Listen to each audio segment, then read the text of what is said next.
रात के लगभग 10:45 हो चुके थे। अरब सागर की गहराइयों में अंधेरा पूरी तरह फैल चुका था। समुद्र की लहरें शांत थीं, लेकिन उस रात उस शांति के भीतर एक ऐसा तूफान छिपा था जो कुछ ही मिनटों में इतिहास बदलने वाला था। पाकिस्तान के सबसे बड़े नौसैनिक अड्डे कराची बंदरगाह के आसपास सब कुछ सामान्य लग रहा था।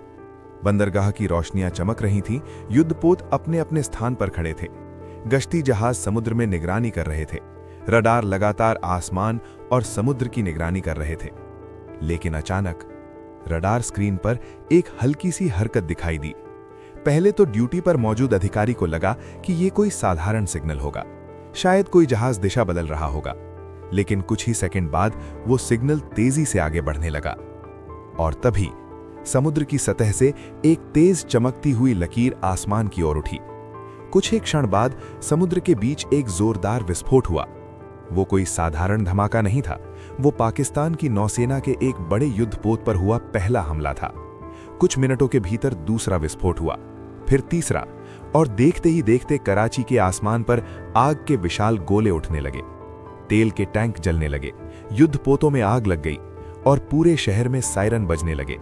लोगों को समझ ही नहीं आ रहा था कि आखिर ये हमला हुआ कैसे, क्योंकि कराची उस समय पाकिस्तान की नौसेना का सबसे सुरक्षित अड्डा माना जाता था।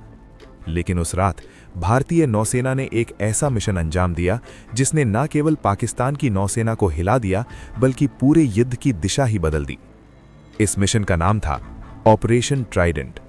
लेकिन इस ऑपरेशन की असली कहानी उस रात समुद्र में मौजूद भारतीय सैनिकों की हिम्मत और वो रणनीति जिसने दुश्मन के सबसे मजबूत बंदरगाह को आग के समुद्र में बदल दिया, ये सब जानने के लिए हमें थोड़ा पीछे जाना होगा। साल था 1971। दक्षिण एशिया में राजनीतिक और सैन्य तनाव लगातार बढ़ रहा था। उस समय पाकिस्तान दो हिस्सों में बटा हुआ था, पश्चिमी पाकिस्तान और पूर्वी पाकिस्तान। पूर्वी पाकिस्तान में रहने वाले लोगों को लंबे समय से राजनीतिक अधिकारों और समान व्यवहार की मांग थी, लेकिन पाकिस्तान की सरकार और सेना ने इस मांग को स्वीकार करने के बजाय कठोर कार्रवाई शुरू कर दी। मार्च 1971 में पाकिस्तानी सेना ने पूर्वी पाकिस्तान में एक बड़ा सैन्य अभियान चलाया। इस अभियान के दौरान हजारों लोग मारे गए और लाखों लोग अपने घर छोड़कर भागने पर मजबूर हो गए। इनमें से लाखों लोग भारत की सीमा में आकर शरण लेने लगे। ये स्थिति भारत के लिए एक बड़ी मानवीय और सुरक्षा चुनौती बन चुकी थी।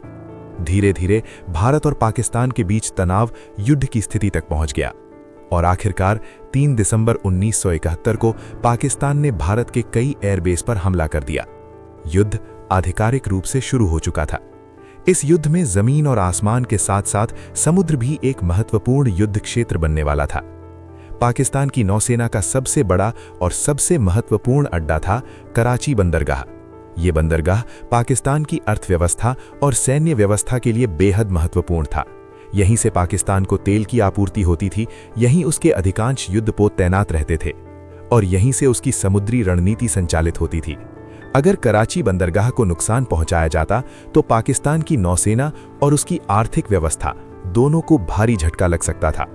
भारतीय नौसेना ने जल्दी ही इस तथ्य को समझ लिया, लेकिन कराची पर हमला करना आसान नहीं था। बंदरगाह की सुरक्षा बहुत मजबूत थी। रडार सिस्टम, गश्ती जहाज और हवाई निगरानी सब कुछ मौजूद था। सीधा हमला करना लगभग आत्मघाती मिशन माना जा रहा था। लेकिन भारतीय नौसेना के पास एक साहसी योजना थी। उस समय भारतीय नौसेना के प्रमुख थे एडमिरल एस.एम. नंदा। वे एक साहसी और दूरदर्शी अधिकारी माने जाते थे। उन्होंने अपने अधिकारियों के साथ मिलकर एक ऐसी योजना बनाई जो बहुत जोखिम भरी थी, लेकिन अगर सफल होती तो परिणाम ऐतिहासिक हो सकते थे। ये योजना थी छोटे लेकिन तेज मिसाइल जहाज़ों की मदद से कराची बंदरगाह पर अचानक हमला करना। ये जहाज़ सोवियत संघ से खरीदी गई ओसा क्लास मिसाइल बोट्स थीं। इन जहाज़ों की सबसे बड़ी ताकत थी उनकी एंटी शिप मिसाइलें।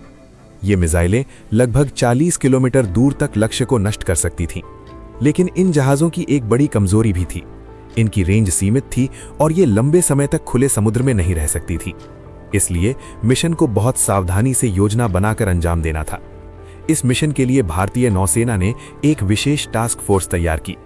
इसमें शामिल थीं 3 मिसाइल बोट्स, आईएनएस निर्घात, आईएनएस निपट और आईएनएस वीर। इन जहाज़ों के साथ 2 बड़े जहाज़ भी थे जो उन्हें सुरक्षा और सहायता देने वाले थे। इस पूरे मिशन का नेतृत्व कर रहे थे कमांडर बाबरू भान यादव। उनकी स्क्वाड्रन को नौसेना में एक खास नाम से जाना जाता था, किलर स्क्वाड्रन।